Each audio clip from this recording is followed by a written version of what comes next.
Muy buen día. Vamos a continuar con las presentaciones de los alumnos de la maestría en ciberdelincuencia de la Universidad Internacional de La Rioja. En esta ocasión tenemos al licenciado en Criminología y Criminalística, Samuel Vargas.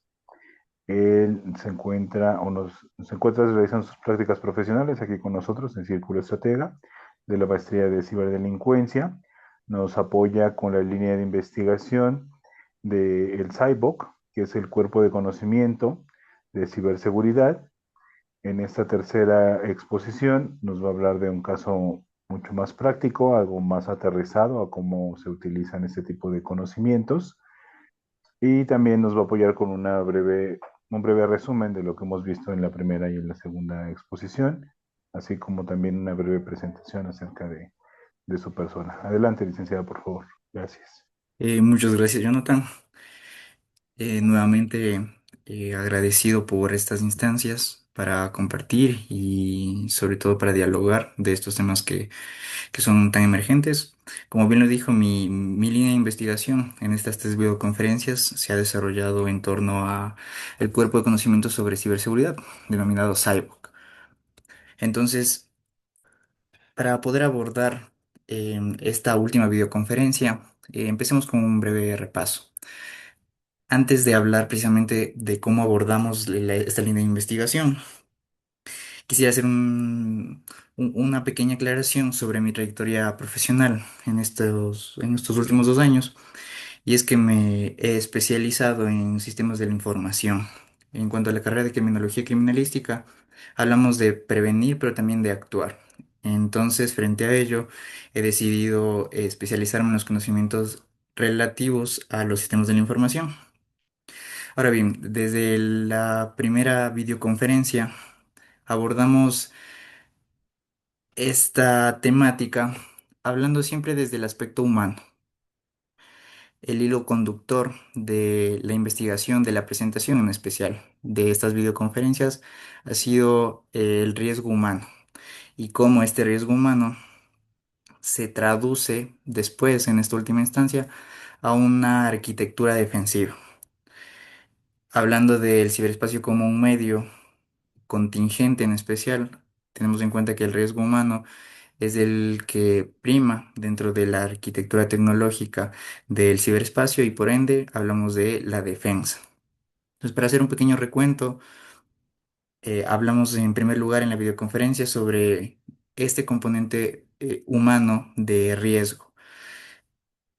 Pudimos definir un poco cómo es la conducta humana dentro del ciberespacio, un vector de riesgo, cómo dentro de esta conducta existe el objeto de decisión, la vulnerabilidad y el impacto que puede tener la decisión de un ser humano a nivel incluso individual, como un simple cibernauta, hasta un nivel empresarial, a un entorno mucho más organizacional, para posteriormente pasar al tema central de la videoconferencia 2 que tenía que ver con la ciberdefensa activa. Hablamos y aterrizamos un poco más acerca del cuerpo de conocimientos de ciberseguridad. Definimos el adversario sobre este punto de riesgo, cómo de algunas maneras existen métodos de detección temprana, siempre regresando al hilo conductor de este enfoque que es el componente humano. L- Hablamos de la respuesta en el componente humano, ciertos tipos de abordaje respecto a los riesgos y a los incidentes de seguridad y cómo estos también generan evidencia. Ahora, en esta última videoconferencia, eh, es importante aclarar, tendrá un enfoque práctico referente a mi trayectoria profesional en el último proyecto en el que estuve trabajando. Es por eso que hablaremos de un caso en particular que me compete a mí como profesional del área de ciberseguridad sobre el prototipo de seguridad y ciberdefensa que desarrollé en los últimos 6 meses en una institución denominada la Escuela de Perfeccionamiento de Aerotécnicos de la Fuerza Aérea Ecuatoriana. Aclararemos un poco y diludizaremos este hilo conductor sobre arquitectura, sobre identidad, sobre la gobernanza y también sobre soberanía digital, intentando unir este producto del conocimiento ciberseguridad, que es el cuerpo de conocimientos en ciberseguridad.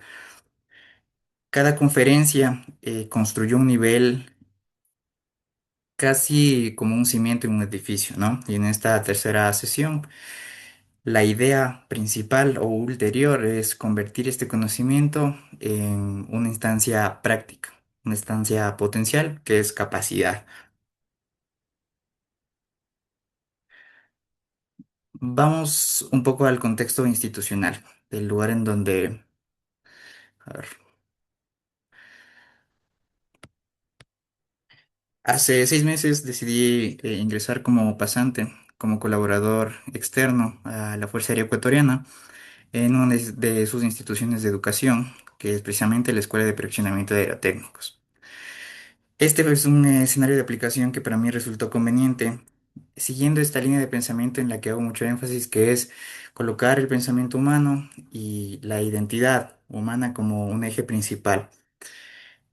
En ese sentido, hice un análisis integral en un primer momento de las vulnerabilidades de red que existían en la institución y encontré que el desafío no era solo proteger la red, en realidad era, a través del factor humano, era ordenar el comportamiento digital de una unidad institucional tan compleja y tan vulnerable como era la escuela.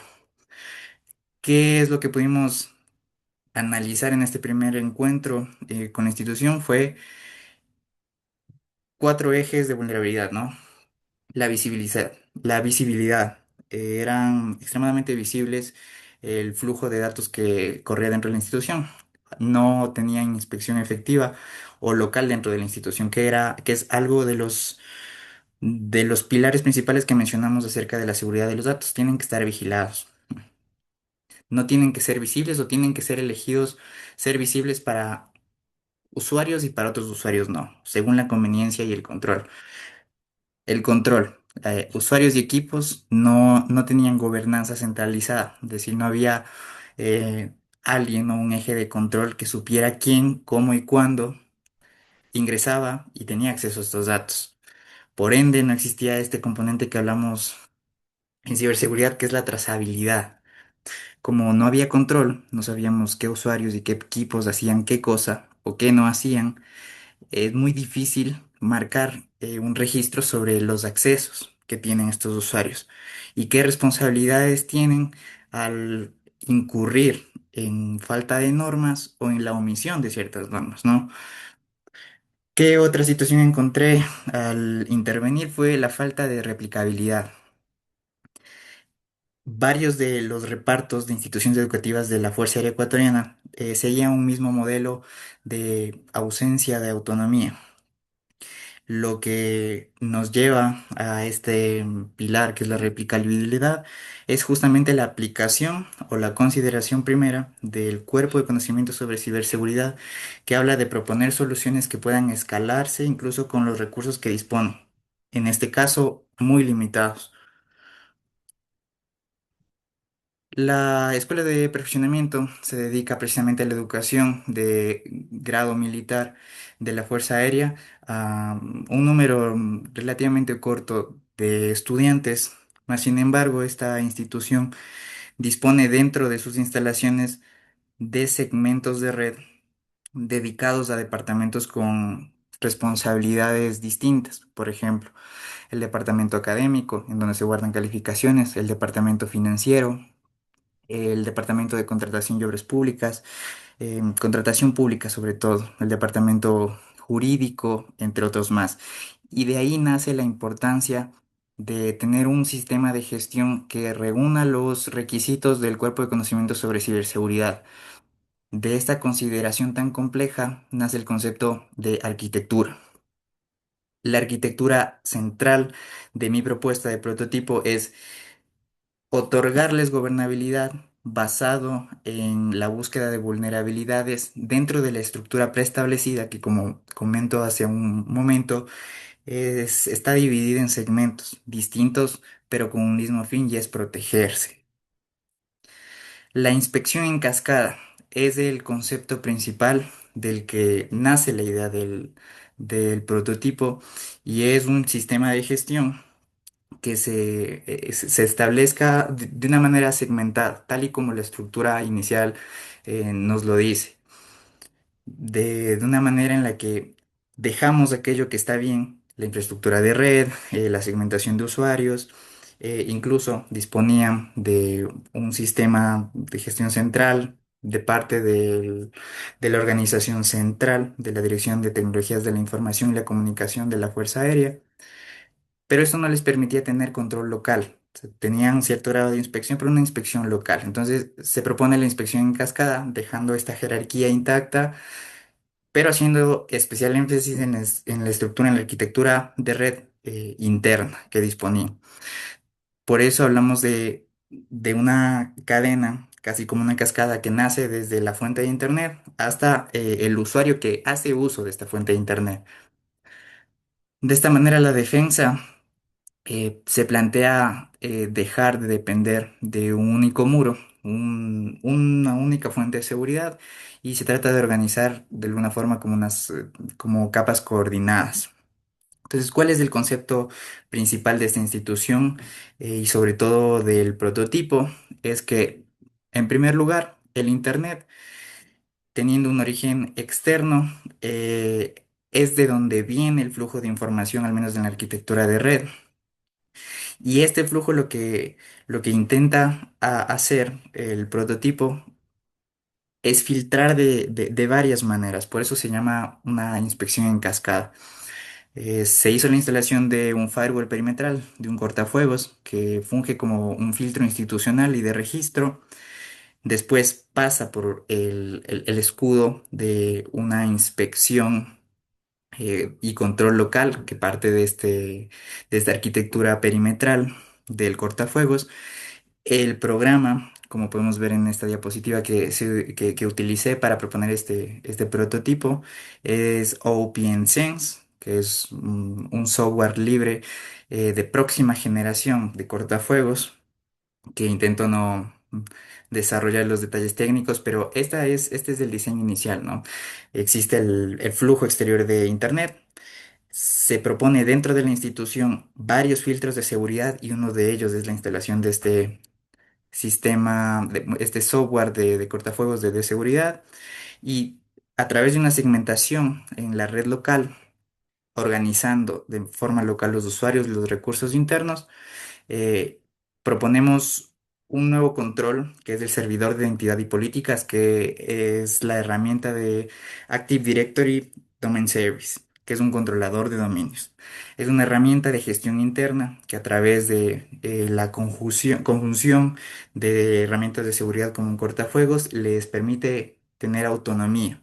Entonces, haciendo una regresión, al tener autonomía de forma local, ellos controlan de qué forma están segmentados estos departamentos, y al conocer de qué forma están segmentados, tenemos un control por encima y nos permite a nosotros desplegar un escudo como el cortafuegos de software libre OpenSense, que hace un barrido general de los usuarios que ocupan el sistema de Internet que ingresa de manera externa. Entonces, el cuerpo de conocimiento sobre ciberseguridad nos propone esto en primer lugar: conocer la realidad local de la institución para proponer soluciones basado en estándares de seguridad internacionales que nos permiten no solo prevenir, sino también actuar. Entonces, en un primer momento esto se presenta como un mecanismo de prevención primariamente, y después de alguna forma con esta regresión de la identidad y del control y la gobernabilidad, darles herramientas para que actúen en caso de que tengan un ataque local. Cada capa pretende filtrar, registrar y condicionar el paso al siguiente nivel de los usuarios y de la información que proviene de Internet y que sale de vuelta de Internet. Como tener un filtro, ¿no? Este es un ejemplo práctico. El tráfico legítimo avanza, aquella información validada por los varios mecanismos de seguridad. La información sospechosa, como habíamos hablado en la videoconferencia anterior, este tráfico sospechoso es detenido, se analiza, se inspecciona y, si es el caso, se registra qué condiciones, bajo qué condiciones se dan estas anomalías. ¿Cuál es la capa inicial de este prototipo? Siguiendo los conceptos generales del cyborg, tiene que ver con la infraestructura de red, es decir, los cimientos de donde sale toda la lógica y la virtualización, que es un mecanismo utilizado en este caso por mi persona para suplir cierta falencia de infraestructura dentro de la institución. Bajo las normas del cuerpo de conocimiento se establece que la infraestructura ha de ser todo aquello que a través del todo aquel medio a través del cual la información puede verse desplazada o se puede visualizar. Entonces, la infraestructura, en este caso, lo entendemos como computadores, como programas o como todos los medios por los que la información sensible de esta institución, que es la Fuerza Aérea, se desenvuelve. ¿Qué es lo que hago yo añadir? Es la virtualización. Además de la infraestructura, utilizo medios de hardware locales para virtualizar, que es crear una nueva estancia en la cual podamos guardar o incluso segmentar información sensible y conveniente para el uso de un técnico en ciberseguridad. Entonces, hablando de cimientos, sin cimiento estable, incluso auditable, no hay ninguna defensa. Si no tenemos dónde establecer la información que queremos guardar, no estaríamos realmente, no habría claridad sobre qué podemos y qué no podemos defender. Entonces, a esto se refiere la capa cero, el cimiento. Se virtualiza a través de una herramienta de software especializada que es el hipervisor de Windows, Hyper-V. Se separan redes locales de redes externas a través de adaptadores virtuales, que es un desarrollo técnico basado en la experiencia y bueno, basado en la capacitación.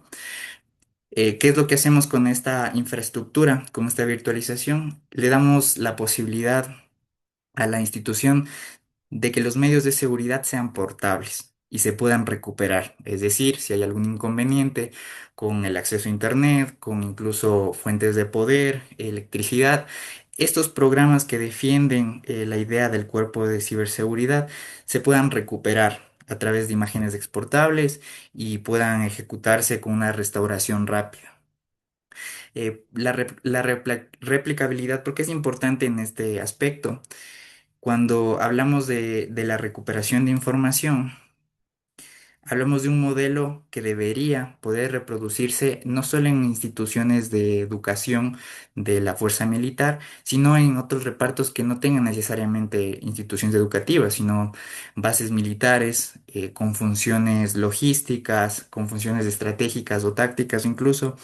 Y el fin último del concepto de replicabilidad es poder llevar estas etapas de seguridad, estos filtros de seguridad a un despliegue estándar en la institución. Es decir, que estas medidas de este prototipo se pueda replicar, si bien funciona, que en este caso, por el caso que les presento, funcionó, se pueda replicar en todos los demás repartos que requieran este tipo de seguridad, que cabe aclarar, es una norma estándar sobre varios niveles de seguridad que se entiende en el cuerpo de conocimiento sobre este tema como seguridad perimetral en capas.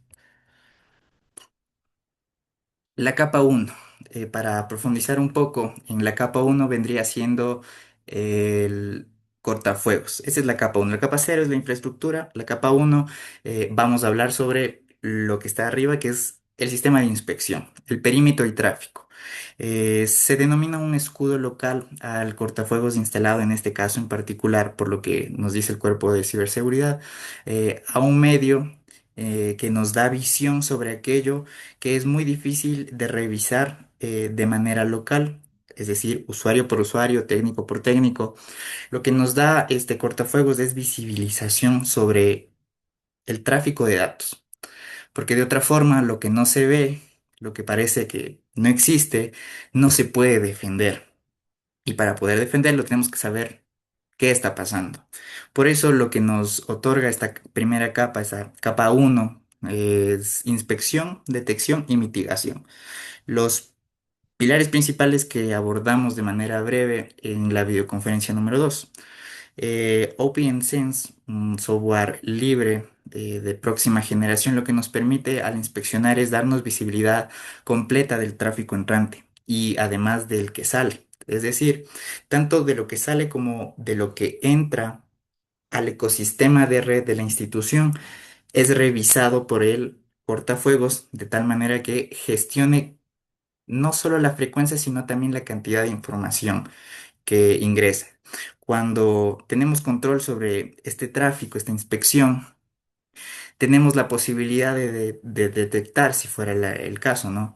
Identificar patrones sospechosos y anomalías, que es una de las consideraciones que hablamos en la videoconferencia 2, que era importante para poder prevenir incidentes mucho más graves cuando se trata de infraestructuras críticas, como por ejemplo instituciones públicas, que en este caso aplica a una institución militar. Una vez se nos permite detectar a través de las facilidades que nos ofrece el software de OpenSense, nos facilita también la mitigación de estas vulnerabilidades. Nos otorga reglas de bloqueo que podemos configurar a criterio técnico, reglas de filtrado y también neutralización local. Este software nos permite configurar estas accesibilidades de tal forma que, sabiendo las necesidades de la institución local, podemos filtrar paquetes de datos que nos parecen más vulnerables que otros, y bloquear o neutralizar otro tipo de tráfico que nos parece no relevante e incluso inutilizable para el fin de la institución. Y esto queda mucho al criterio técnico. Es una posibilidad en esta videoconferencia el planteamiento del uso aplicado del cuerpo de conocimientos, que es la utilización de esta herramienta basado en los criterios, como en este caso en particular, de inspección, detección y mitigación, que es parte del cuerpo de conocimientos, ¿no? ¿Cuál es la capa 2 en esta lógica de la arquitectura de red? Que sería en realidad la tercera capa, ¿no? Es el cerebro. Hablamos de otorgarles las herramientas de gestión y gobernabilidad que tiene que ver con el controlador de dominios, que es el sistema de software aplicado por Windows en directorio activo, el denominado Active Directory Domain Services. Es la identidad y la gobernanza, es decir, el punto en donde toda esta aplicación técnica se convierte en una responsabilidad entregada a los usuarios de gestión dentro de la institución. Es esa responsabilidad institucional que se les otorga una vez el técnico en ciberseguridad, el especialista, interviene, como lo vimos antes, en capas que son un poco más técnicas, tecnológicas, incluso llevan a ser de la parte de la ingeniería, ¿no? Eh, ¿Qué es importante acotar en esta capa? La conducta digital solo puede gobernarse cuando existe una identidad verificada, que es lo que hablamos de identificación, ¿no? De trazabilidad, de acciones, y cuando hablamos de una institución militar, de disciplina. Y en este caso práctico es importante hablar de disciplina porque no se puede disciplinar si no existen los criterios de identificación y de trazabilidad, es decir, saber dónde, cuándo y cómo, porque de esta forma podemos efectivamente ejercer disciplina si fuera el caso. Es aquí en donde convergen la videoconferencia uno y su punto central, que es el recurso humano, y cómo se relaciona intrínsecamente con la arquitectura de red, que es un aspecto un poco más técnico, puede decirse, qué es lo que estamos planteando en esta videoconferencia. ¿Qué ofrecemos a través de este sistema facilitado por Windows? Tres puntos importantes. Uno, la autenticación centralizada. Este sistema del controlador de dominios de Active Directory nos permite tener un solo punto de control para todos los accesos. Se crean credenciales a través de las cuales podemos saber en un solo punto quién y cómo se conectan a este punto central que es el controlador.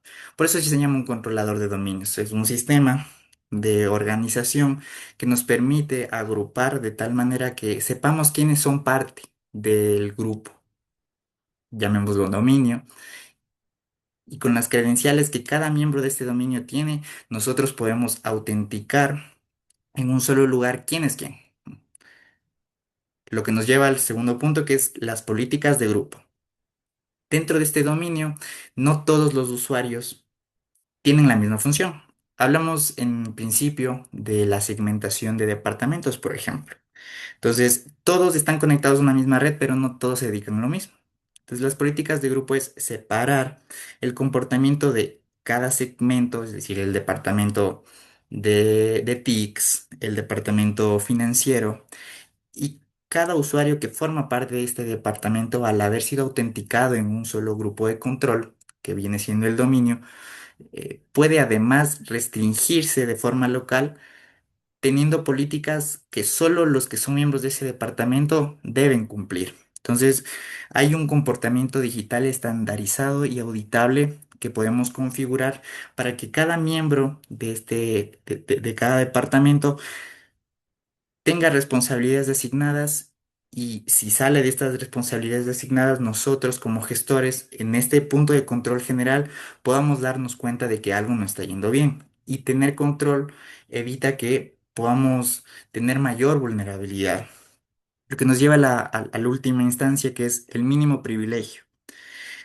Una vez se ha autenticado a todos los miembros de la red y los miembros que forman parte de cada segmento, como los departamentos, les asignamos acceso justo, justificado y preciso del uso de tecnologías, ¿no?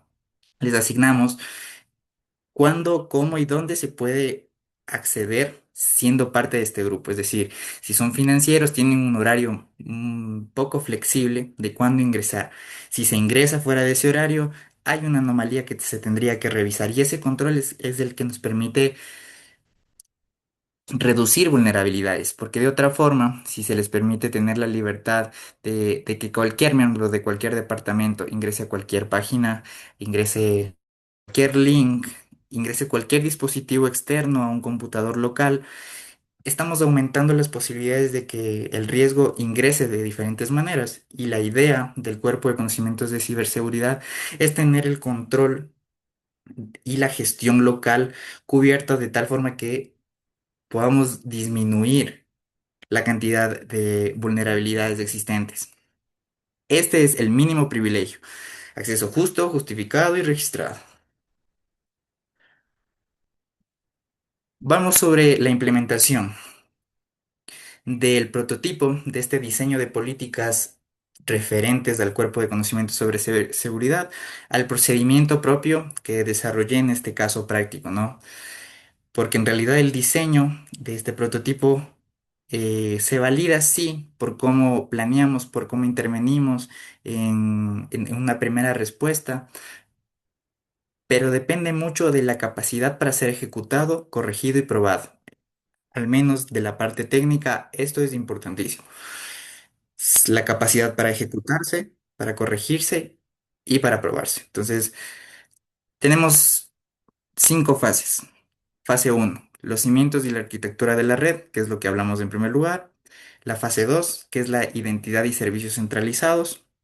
La fase 3, la gestión del tráfico y la resolución de incidentes, que es lo que llevé a cabo en este desarrollo hasta el momento de la presentación. Y la fase 4, migración y mitigación del impacto, que es prácticamente el aspecto técnico de cambiar el sistema como lo estaban llevando antes a cómo debe estar configurado de acuerdo a los cuerpos de conocimiento sobre ciberseguridad. Y la fase 5, fue la finalización de este proyecto, que es el piloto físico controlado en una institución de media escala como la Escuela de Perfeccionamiento.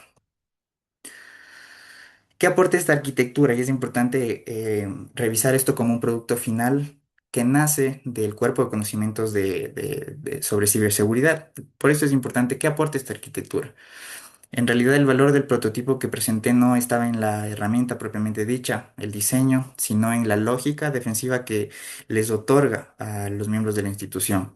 ¿Qué les otorga? Les otorga, como bien dijimos, visibilidad total sobre el tráfico, los usuarios y los eventos monitorizados. Les oferta defensa en profundidad Con estas herramientas del software libre permite establecer múltiples capas que se coordinan dentro de sí, minimizando puntos de fallo, no es que no existan, pero minimizan los puntos de fallo y además con una arquitectura bien clara podemos escalar, podemos hacer que crezcan por capas dependiendo del reparto y de sus necesidades. ¿Cuáles son las tres últimas características importantes de esta arquitectura? Y es la doctrina Zero Trust, que es un concepto reiterativo dentro de del cuerpo de conocimientos y es que todo cuerpo de información, todo grupo de información debe ser siempre verificada en cuanto a normas de seguridad. Se verifica siempre, se puede confiar solo si hay evidencia dentro del sistema de gestión y nunca dar por hecho que no pueden pasar incidentes de seguridad. Sobre todo eso nos lleva a a la prevención. Estas cosas nos llevan a un punto en el que podemos llegar a tener autonomía local, que es la gobernabilidad de la que hablamos, la soberanía operativa, sin depender necesariamente de un punto central, de una sede central como una institución tan grande, hablando de la Fuerza Aérea, ¿no? Y sobre todo, algo que vimos en este caso en particular, yo personalmente, es la eficiencia en costos. La utilización de herramientas de software libre, de hardware estándar y configuraciones de alto impacto han permitido que, siguiendo estas normas del cuerpo de conocimientos, no se necesite realmente incurrir en altos costos para poder llevar a cabo una política de seguridad integral en una institución con una vulnerabilidad tan alta, siendo que es tan grande como la Fuerza Aérea Ecuatoriana, como una institución de educación. Entonces, para cerrar esta experiencia práctica de cómo estos conocimientos han llevado a entender de una manera general y particular un caso tan delicado como el de la Fuerza Aérea Ecuatoriana, es que de la experiencia local de la utilización del cuerpo de conocimientos de ciberseguridad, pude llegar a un modelo replicable de ciberdefensa, un prototipo. Lo que quiere decir que la soberanía digital en cuanto a organizaciones, y esto puede ser también hasta individuos, cibernautas, como se los dice, empieza cuando una institución, cuando un individuo puede ver, puede decidir, puede defender y puede recuperar con autonomía la información que le corresponde, de la que es dueña. ¿Qué es lo que se produce después de seguir este cuerpo de conocimientos y haberlos aterrizado a un caso práctico? Producir un manual estandarizado. En la empresa, en esta institución, un manual es una doctrina con procedimientos documentados y transferibles. Saber qué hacer y en qué casos en los diferentes departamentos y segmentos. Y también casos como institución, ¿no? Además, un repositorio maestro que es, una vez aplicado las configuraciones que habíamos tenido previstas desde el despliegue del diseño, estas configuraciones base pueden guardarse y se pueden replicar. Es decir, acceder a un repositorio maestro que nos permite replicar, si fuera el caso, en otros repartos ajustándolo a sus necesidades. Una matriz de validación.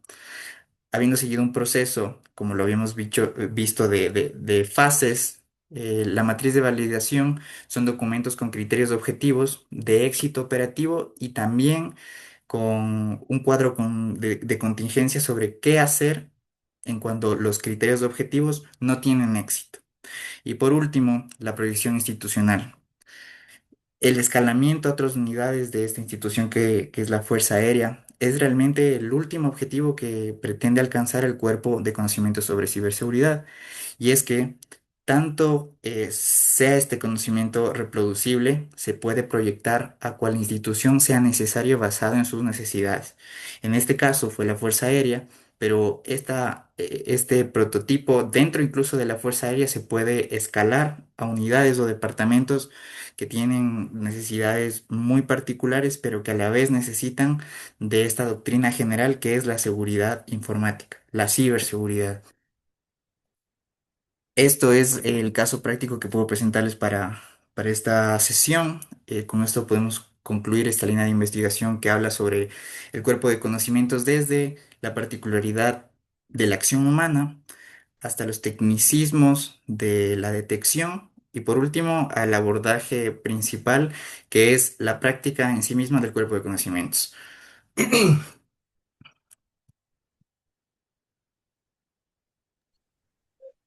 Muy bien, pues muchas gracias, licenciado, por la exposición de este tema.